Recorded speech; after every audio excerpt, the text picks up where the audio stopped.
My name is Charlotte Horton. It's very difficult to describe what I am because I do get involved in doing so many things. From making wine, making olive oil, getting involved with local people who are doing these things, and going mushroom hunting and foraging. I was quite fascinated about how you came to find this place because it is so remote. It's not like you pass it on a road. You have to really go out of your way to get here. So what led you here? Well, the story starts a long time ago at the end of the 1960s when my step-grandmother, who was writing a series of travel books about rather obscure bits of the Mediterranean and places that people didn't normally go to on travels.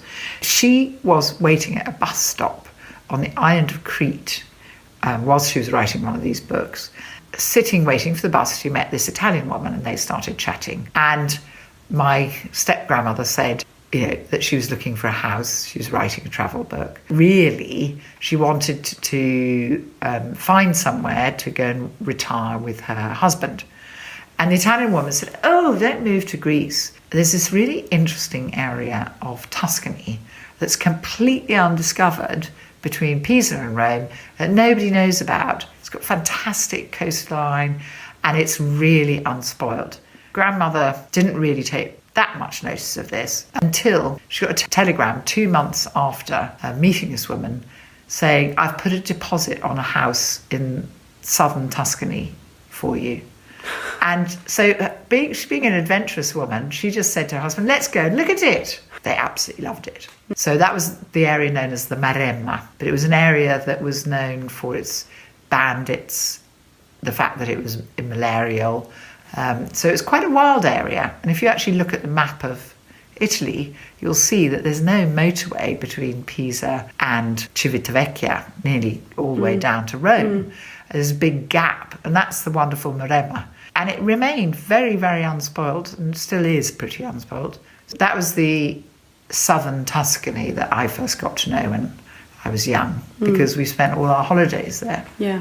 Then, when our grandmother died, we inherited the house and the family decided to buy something a little bit bigger in the 80s, the mid-80s. Everything was for sale, for nothing then. You could really pick up some extraordinary properties for nothing. I mean, we travelled around and we saw where Villa Banfi was for sale for nothing. Wow. It was a wreck. But we found a ruined castle near a place called Scansano, which was a little bit closer to the coast. Being rather foolish and eccentric, we bought it. And I couldn't believe my luck. I just, at the age of 20, I think I was probably 28, I just thought, I'm going to go and live there. This is my dream. And I could. So Which is pretty brave when we think about today. That's not at that age. But back then, to go to a country where you said you had a bit of an understanding of the language, correct? But were you fluent at that point? No, but I knew it. I knew Italy. I'd been going since I was about 7. So I kind of was familiar with it. I just had a different imagination. I just had different visions of what you could do. I went and lived, when we were restoring the actual main part of the castle, in a house that was ruined above the cows with no electricity and no water. And I loved it. I was happy as anything. It was, when I think about it, it was quite mad. I think it's courageous, very courageous. And then I immersed myself. I came from punk London. I was a bit of an anarchist punk because that's what London was. It was so small and so poor, London, that everyone could be creative because there was no money. So they just sort of went around doing things and using spaces that were empty and doing, obviously, squatting and all of these things. Parties in these parties. And also, my friends would just go, oh, there's an empty space in Bond Street. Let's do a show there. So all sorts of things, interesting things were happening. Because nobody had any money. They didn't expect any money from what they were doing. I think I went to rural Italy and suddenly discovered these people who are very independent, very anarchic, very independent because they provided all their own foodstuffs. I'd never met people who knew how to do that much. I got completely sucked in because I thought, this is rural punk. And I felt terribly at home. There are all sorts of dramas and adventures. Of course, it wasn't all a bundle of laughs, I can say. I, at one stage, said, next thing on my list is to go and find out about wine. And as a family, we'd talked about planting a vineyard, and we wanted to plant a vineyard. I just asked some of my local guy friends, and I said, who can I go and learn how to make wine off? They said, oh, go up to those brothers up there who are always drunk. And they're two old guys. I said, can I come and learn how to make wine with you? And they went, of course you can. We're harvesting next week. I bet they were so chuffed to have this lovely young woman. I was a younger and not too bad looking. So. Well, first time I made wine with them, I was just like, I love this. It was like a coup de foudre. When you have those moments when you're just suddenly like their epiphanies, and you just go, that's what I want to do. And it was natural. All of my winemaking style really has been informed by that. So when we were talking about natural wine, I make wine. That's how people made wine. They never made wine in the Californian way with all these chemicals, all these sprays. They never did it. It's so nice to know as well that was your starting point, because it's quite common for a lot of wine producers to sort of do it the modern way, which is the industrial way, and then learn through their own mistakes that this isn't the ideal thing. But you started really in this sort of very sort of traditional way of making wine, where you didn't use chemicals. The simplicity. I didn't study. And although I had consultants, and I certainly worked with them for many years, because actually planting a commercial vineyard, of course I didn't know anything about that, or setting up a winery. And I worked with them, and I had a wonderful old enologist who understood. And I said, I want to do the minimum. I don't want to use barrique. I don't want to plant Cabernet Sauvignon. I don't want to do this. And he said, okay, I've got it. So because he was real old school, and he'd been in the area for a long time, so he knew about the older techniques, and he understood that. But the resistance was extraordinary to the idea of doing things like that.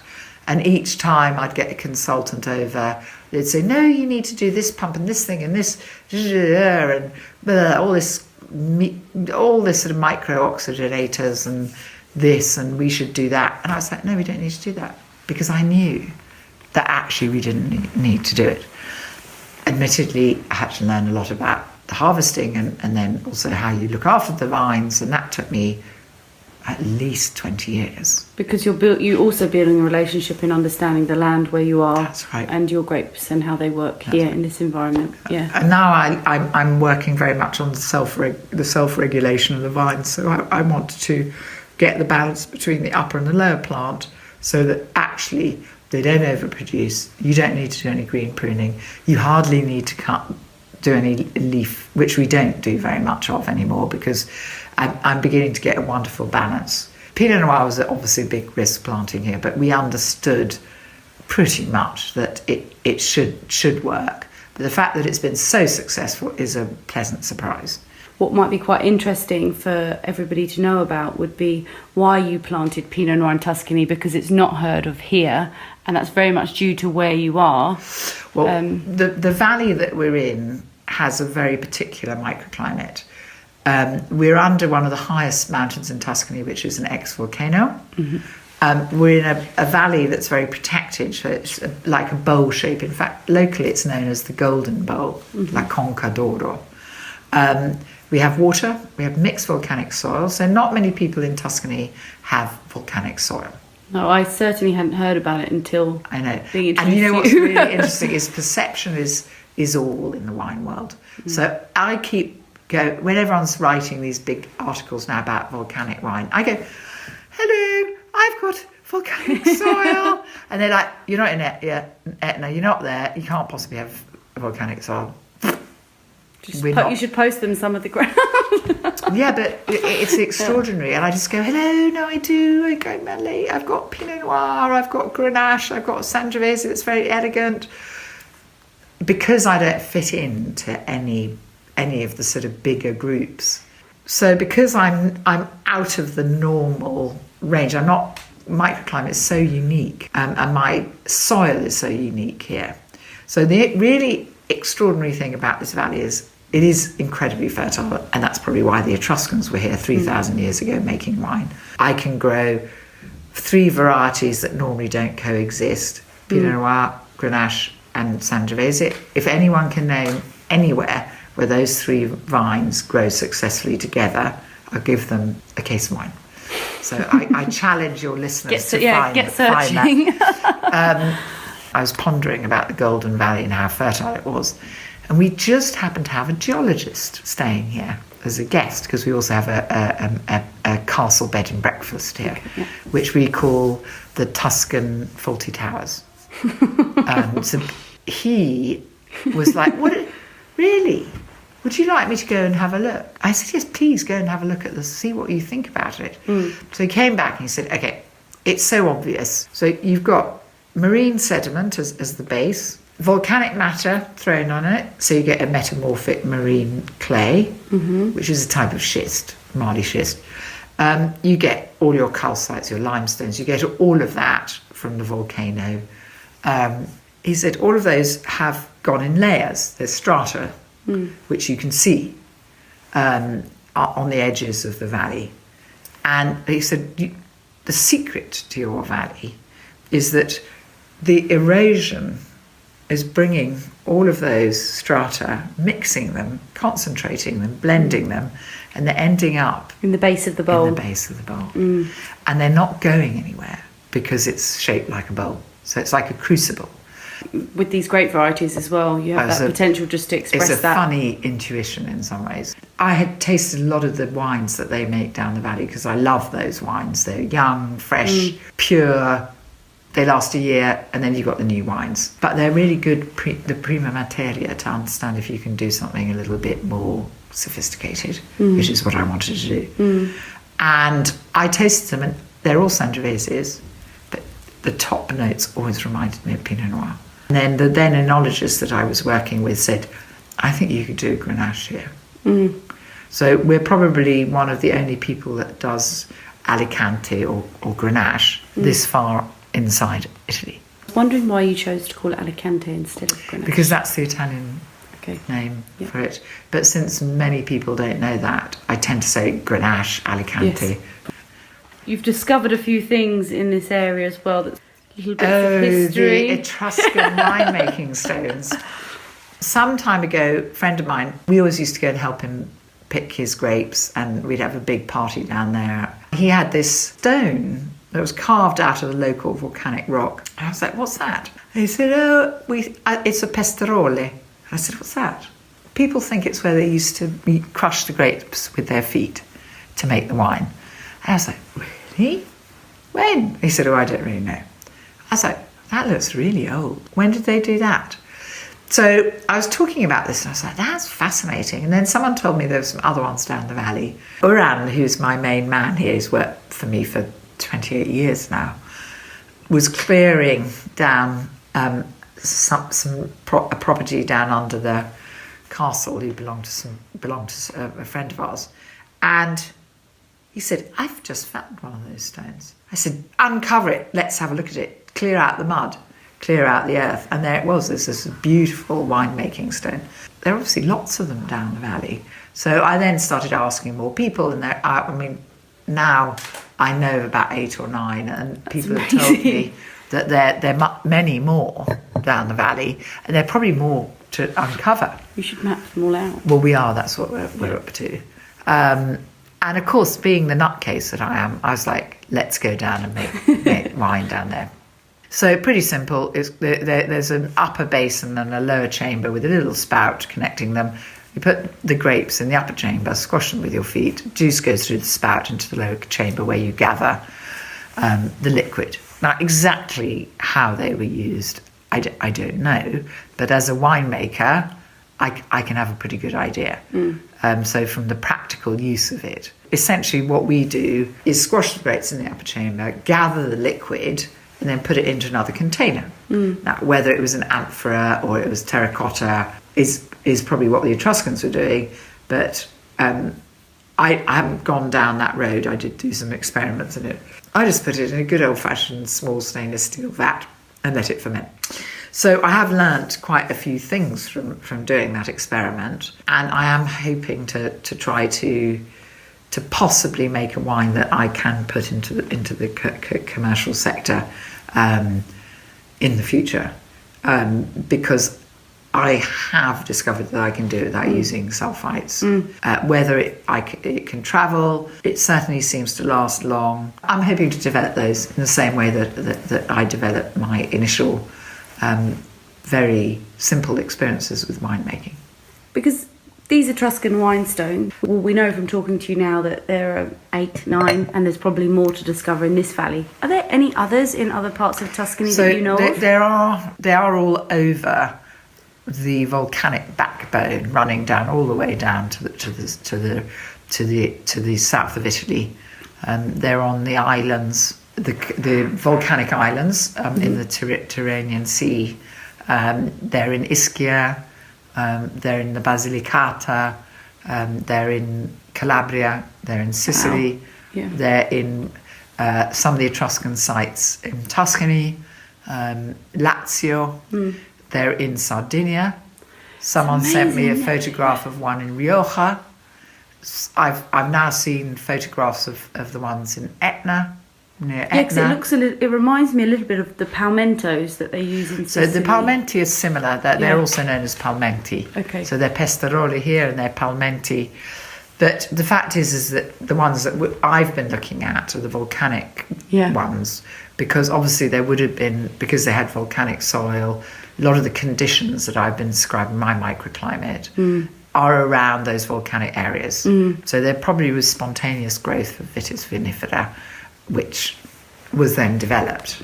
Because of that, the most extraordinary thing is that I've now also discovered they have them in Georgia. There's a much bigger story there. So obviously, I'm hoping you're going to go and write a book about them. So yeah, that'd be brilliant. and what I think is you and I should go and make wine in all of them. We should. That would be so much fun. Yeah.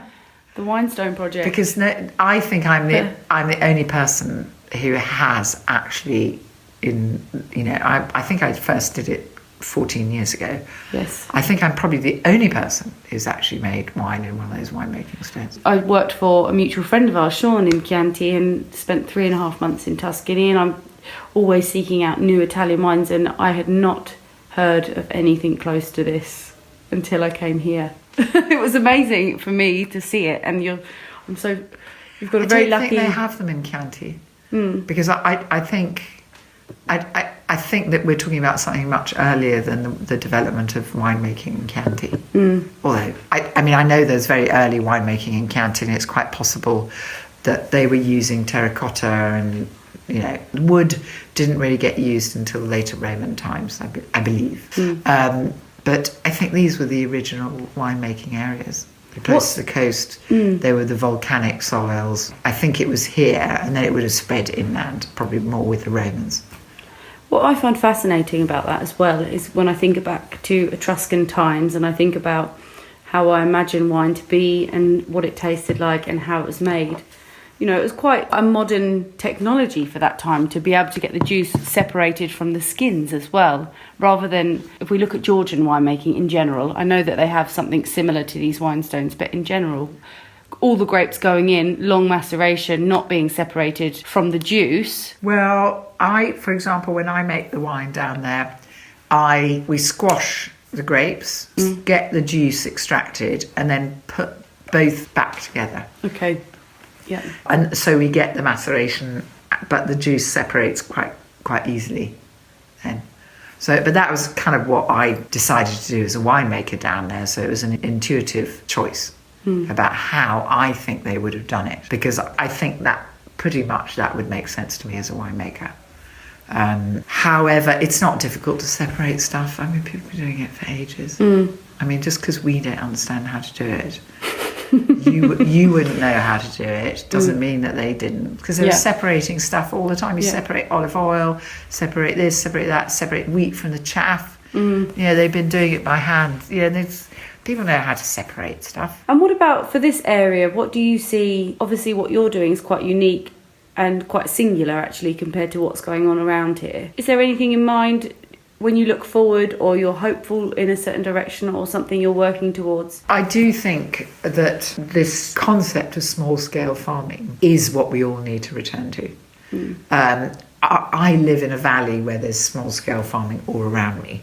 There's been no modern farming in this valley. We still have birds, bees, flowers, fantastic cherry trees, fruit trees, everywhere. There's everything you need to survive. And a lot here. of wild animals as well, because I've seen a few deers and boars. Oh yeah, we've got all those. Yeah. We've got snakes, we've got bats, really rare bats, we've got everything. And when you see that wonderful myriad of creation around you, and you just realise how much has been destroyed by modern farming. It's sometimes, I can hardly go and look at those fields. It makes me sad, and I see those poor vineyards that are suffering in these unsustainable situations. There are no flowers, there are no birds, there's no insects. I can't live there anymore. So the other day, some friends and I were saying, lots of people say to us that good wine comes from beautiful places. And I was like, well, it's not like photo beauty. Except in the case of Potentino, it's ridiculously stunning. Yes, but I think what I'm talking about by it not being photo beauty is that I think that humans still find places where they know they can live well. There's well-being for them. Beautiful. So I find this beautiful because I know there's good air, there's good water, there's plants you can see all around you. Good soil. You have good soil. We still have that instinctively. There's microlife, there's yeasts, there's bacteria everywhere. We still instinctively, I think it's probably quite primitive, but we still instinctively go, this is beautiful. Because we know we can live well and survive here. And we feel good. And you feel good. It's well-being. And on that note, we've talked a bit together about natural wines. And it's quite a hot topic. I've really liked and enjoyed the way that you view that. And I think when you try the Potentino wines, one might assume that they're sort of more conventionally made because they're not cloudy, they're super, super clean. They express the grapes very, very well, and they're very classic in style. So they're not, when we think about the assumption of natural wine, they don't tick all those boxes of having weird flavours, aromas. It looks unusual. It's made with a grape variety you can't pronounce. Well, people don't think I'm a natural wine at all. And I always find that interesting. And in fact, when we started talking about this, I said, why do you think my wines are not considered natural? Because I fit into all of the categorisation of a natural wine. And you just said it's because they're classic, they're well made. They don't taste funky. And I'm like, well, they can be like that. So yet again, I think the wine world is so full of all these constructed perceptions, and it always upsets me. So we have been here at this event, the Terroir event, which has been 7 days of discussing all of these issues with groups of professional chefs, with social entrepreneurs, with archaeologists, with all sorts, a whole range of people. We've been discussing these very issues.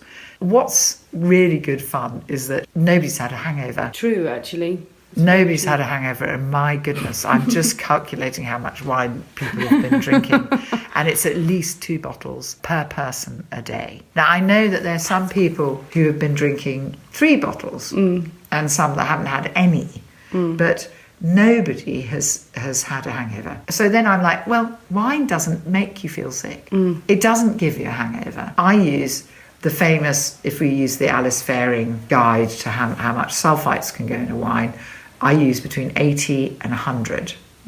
So she said up to 120. I do 80 to 100. So I'm well within the limits. I don't put anything else in the wine. Yeah. And everyone senses that because A, they're drinking enormous amounts of it, and they're not sick as dogs, because if you drank as much wine as people are drinking here of any other conventional or even some organic wines, they'd all be absolutely would have stopped drinking by now, but they haven't. I think that's a really good sign, because people are learning that wine isn't bad for you, it's good for you. I certainly think so. justifies me being able to drink. What I really like about the wines is that I could bring this to a dinner and it wouldn't matter who the guests are. I could take this home to my family who are not wine drinkers at all. I could take this to my colleagues and we can all appreciate it as a great wine that's made well. And that's what I really like about the wines that you're making. I don't believe that wines or experiences or anything should be exclusive. But they taste so good. Well, you've nearly finished your glass. I know. Emily. I have finished my glass because you're making me talk so much. I'll be due for another one soon. We'll definitely need another one soon. And how can everybody find you? Online? So we are online. You can buy from us. We're with Woodwinters. We're with From Vineyards Direct, and we're with the Wine Society. Okay. So we're super available. And if anybody wants to come here to stay and visit the castle, Potentino.com. Book yourselves in. brilliant. Thank you very much, Charlotte. Thank you, Emily. It's been a pleasure meeting you. You too. Cheers. Cheers.